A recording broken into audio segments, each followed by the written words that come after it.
All right, everybody. This is going to be our last little part of notes on the New Deal. I say little part, but we both know that it's going to go on and on for like 25 minutes when it doesn't have to. But whatever, that's how I roll. Anyway, as always, don't forget to like or subscribe to my channel, where you're going to continue to get the best content in AP U.S. history information. At least most of you feel that way. Whoever sent a dislike, whatever, don't watch. Anyway, what I want to do is continue on with our discussion um, from where we left off yesterday, well, from yesterday's video anyway, on Roosevelt getting reelected in 1936. So Roosevelt wins reelection in 1936 pretty easily, and this kind of reinforces that generally the American population likes what he's doing with the New Deal, and it's more or less working for most Americans, at least to some degree. So people are okay with it and okay with continuing the patterns of help and reform that are coming through these various programs. Those sheets I gave you in class should help you through most of the important um, programs. We got to most of them in class.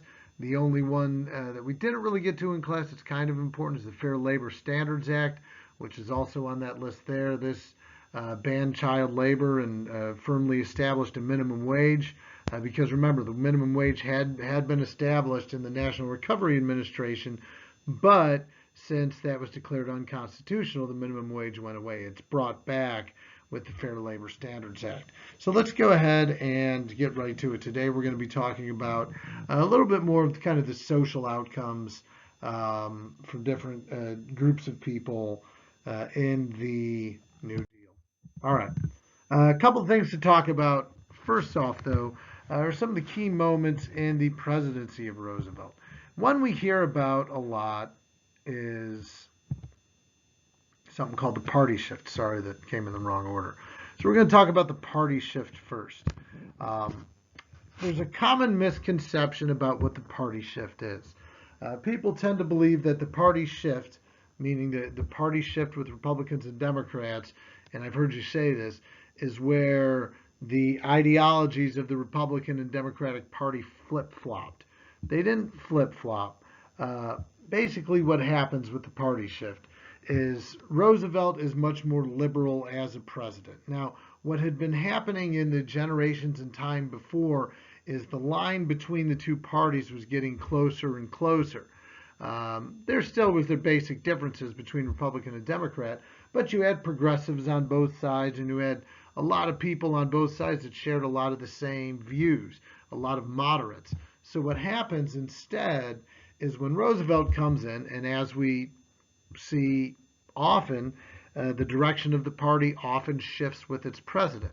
Well, if you have a moderate president, which we had, dating all the way back really to Teddy Roosevelt, relatively moderate presidents, um, the party isn't going to move that much. Well, Roosevelt is pretty liberal, and he becomes president, and the Democratic Party moves and becomes more liberal with him, moving it away from the more moderate center it had been with the Republican Party. The Republicans, at least for a time, kind of stayed where they are, and that reestablished the party system. Okay, and it just established a new Senate because the Democrats had moved further to the left. That's the better way to kind of understand what happens here with the party shift. And I'll explain it in class, it'll make a little bit more sense.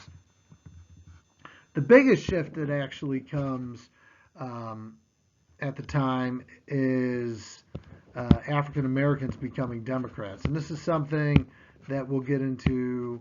Um, this is something that we'll get into a little bit later in the notes here. So we'll just hold on to that thought for now. But that's all part of the party shift. The parties kind of realign themselves, just as you're kind of seeing today, where the Republican Party is kind of taking a more conservative movement, leaving a lot of more moderate Republican people kind of left without a party, so to speak, because they're kind of moving more to the right right and aligning a little bit more with Trump. The next big thing is what we call the court packing plan. Now, this was a pretty shady attempt here, a pretty clear attempt by FDR, Franklin Roosevelt, to gain more support in the Supreme Court for his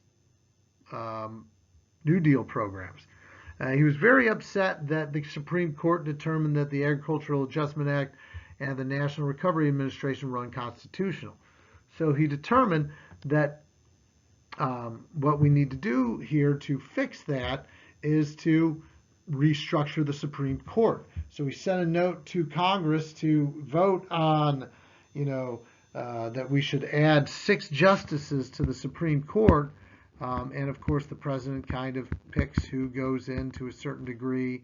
And of course, he would pack it with pro-New Deal justices, allowing the different New Deal programs that he wants to go on through unimpeded. The court, sensing this, starts to take a little bit more of a moderate turn in terms of how it approaches Roosevelt's New Deal plans.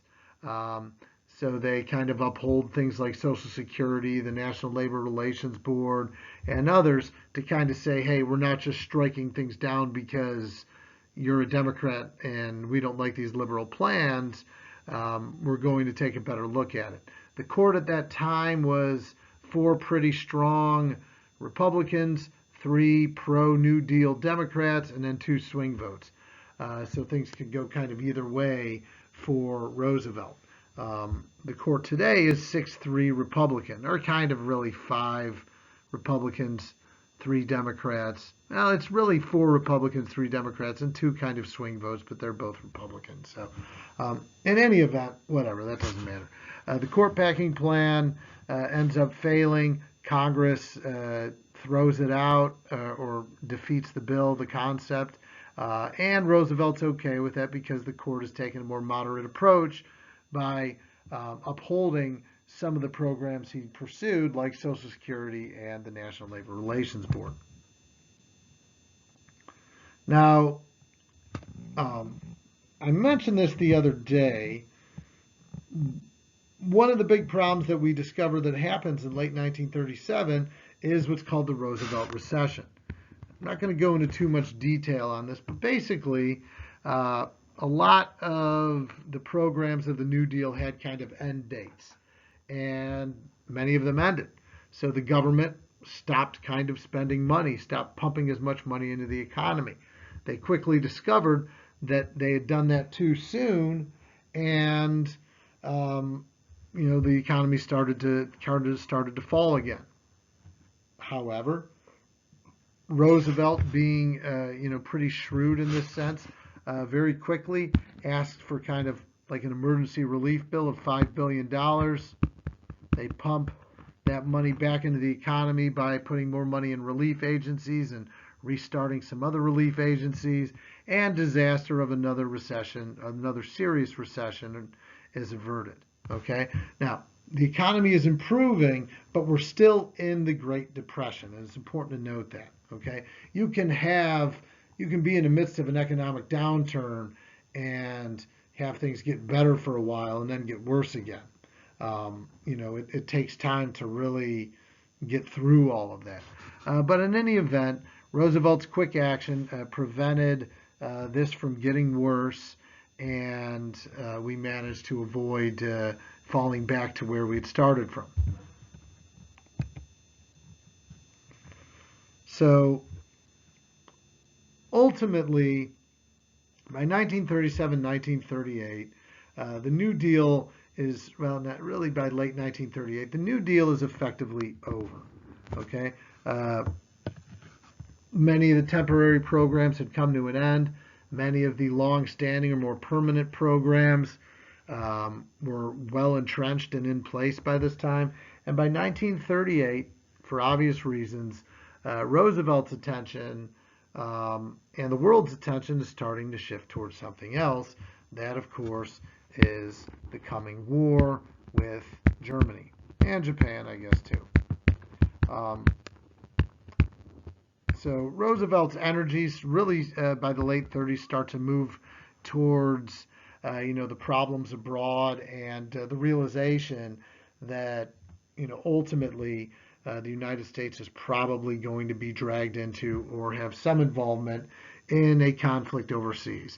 And that's really kind of what brings about the end of the New Deal. It's important to note the New Deal does not end the Great Depression.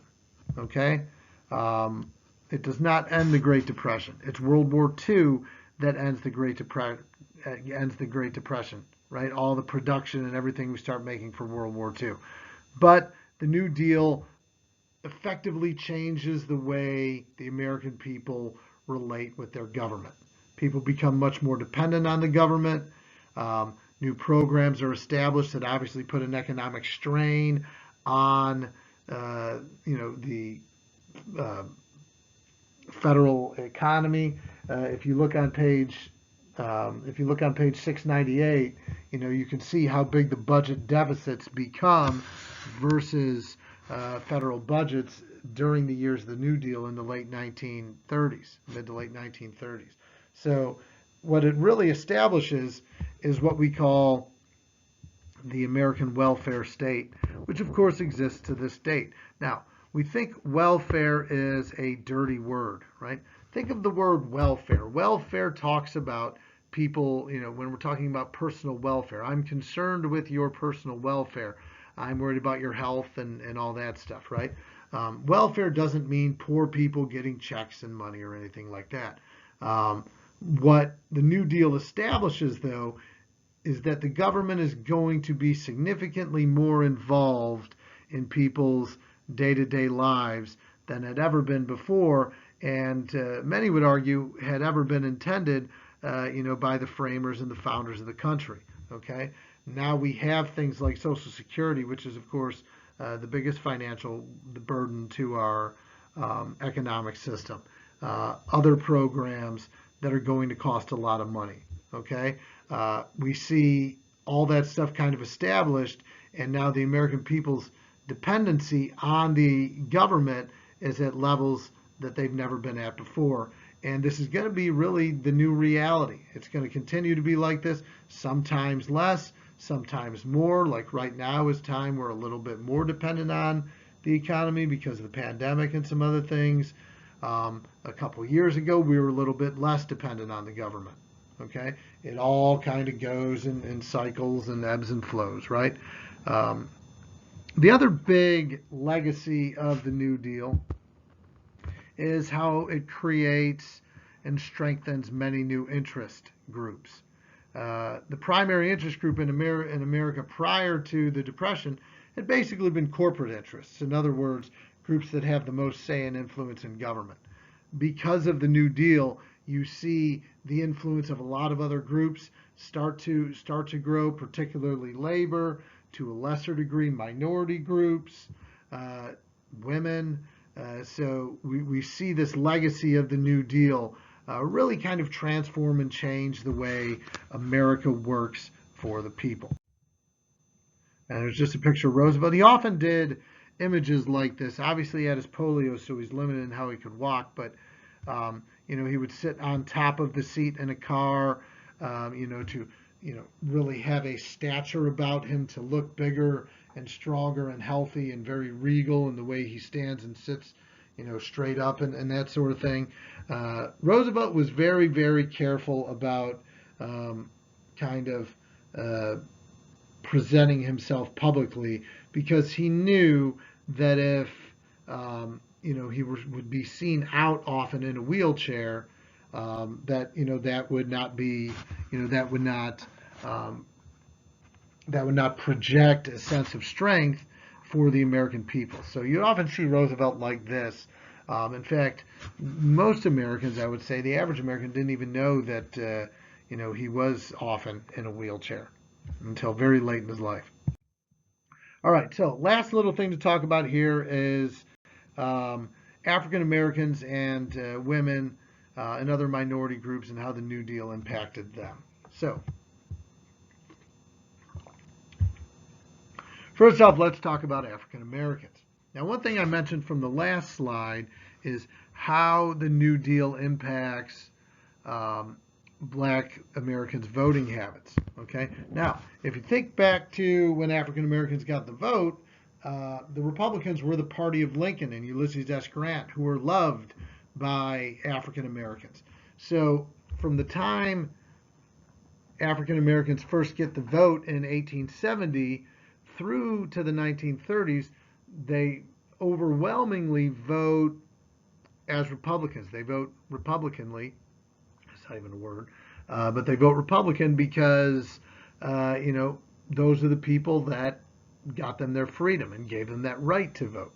But by the 1930s, particularly by 1936, in fact, one factor that really helped put Roosevelt over the top in 1936, not that he needed all that much more help anyway, was he got almost exclusively the support of the African American vote.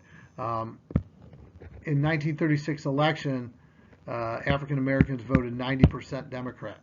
Okay, they still vote 80 to 90% Democrat in most elections. The reason for this is how the New Deal dealt with African Americans. They didn't do a ton for African Americans, but they did something for Black Americans, which is a lot more than a lot of other groups, Republican groups, had done for them in prior years and generations. Okay, so that started to help the trend of moving the African American vote more Democrat, because finally something is being done to provide economic opportunity for African Americans, provide more racial equality, at least to a certain degree, in some areas of the country and stuff like that. This is largely due to what became known as the Black Cabinet.